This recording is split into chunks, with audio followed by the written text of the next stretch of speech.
como tentativa de atrair um público de extração social superior ao do público que constituía o grosso dos espectadores do espetáculo cinematográfico até então. Na sequência desta iniciativa, destes filmes de arte, vão multiplicar-se toda uma série de filmes com pretensões artísticas por toda a Europa, quer na Alemanha, quer na Itália, até mesmo em Portugal. Vai-se tentar adaptar a história da Inês de Castro, num filme titulado Rainha Depois de Morta, em 1910. Mas estes filmes, apesar de no primeiro momento terem conseguido atrair classes sociais mais elevadas, rapidamente foram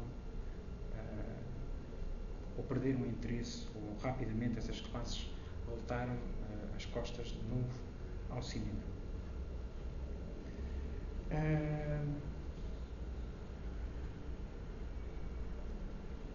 Seria preciso que, mas enfim, o que eu gostaria de focar aqui é que a iniciativa de associar o cinema à arte partiu, em primeiro lugar, pela própria indústria como uma estratégia comercial para atrair, por assim dizer, novos espectadores mais respeitáveis, espectadores das classes sociais média e alta e que pudessem assim legitimar um objeto estético que até então, enfim, não era considerado como arte.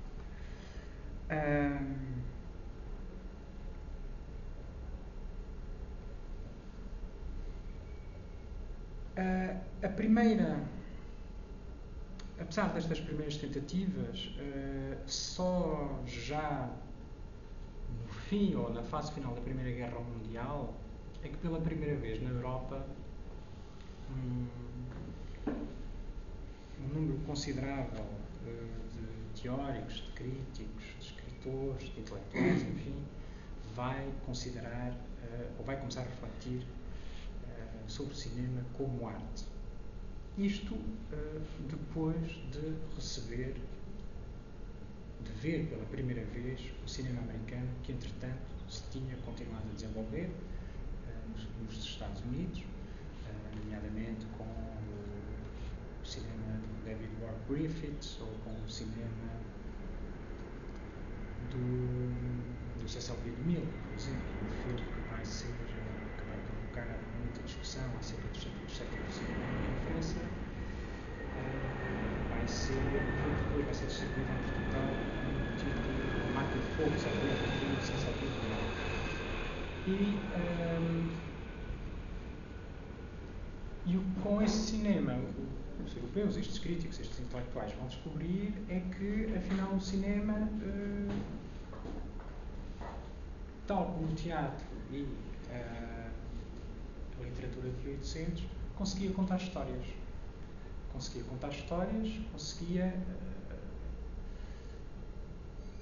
enfim, reproduzir a expressividade dramática da literatura e do teatro a que estavam acostumados. Não se limitava a registar peças de teatro, ou quadros teatrais, ou vistas, ou atualidades, podia também exprimir emoções, podia também contar histórias. E é curiosamente neste mesmo momento que, há aqui também algumas divergências, mas enfim, que aparentemente o público começa a fluir em massa às salas de cinema. E é neste momento que o cinema americano começa claramente a dominar os mercados internacionais. Esqueci-me de referir, mas até muito perto de 1907, 1908, por aí, ou até quase 1910, a maior parte do cinema que era visto por todo o mundo tinha origem europeia, especificamente. Quase todo ele francês. Houve um debate da Gaumont. Mesmo nos Estados Unidos, a maior parte do cinema que era visto nos Estados Unidos era francês. Aliás, o que se vai verificar, curiosamente, porque é um discurso que depois os europeus vão utilizar em relação ao cinema americano, é que os americanos vão acusar o cinema europeu de ser imoral, ser pouco digno, de não contribuir para, enfim, a moral e os bons costumes do povo americano, e que era preciso desenvolver um cinema nacional que contribuísse para a construção da identidade americana. Isto relaciona-se com outro problema, que é o facto, que já foi aqui discutido, que é o facto da maior parte do público que então constituía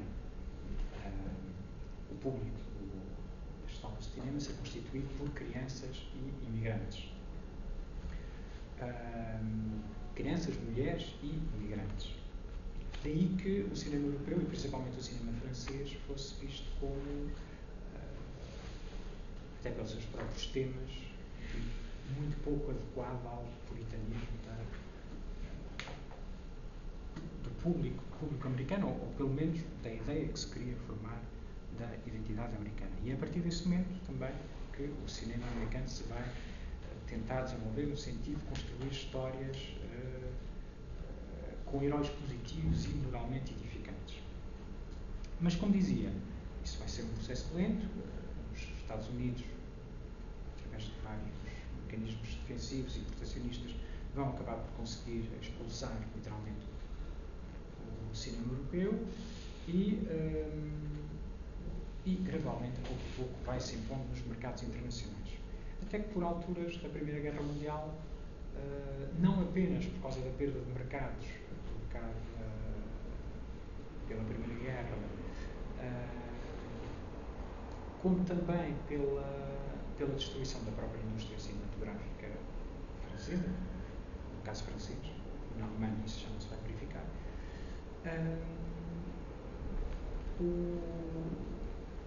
o cinema americano vai desenvolver-se extremamente e vai conquistar o público por todo o mundo, retirando, portanto, as cotas de mercado que antes pertenciam à indústria francesa, ou à alemã, ou à escandinava.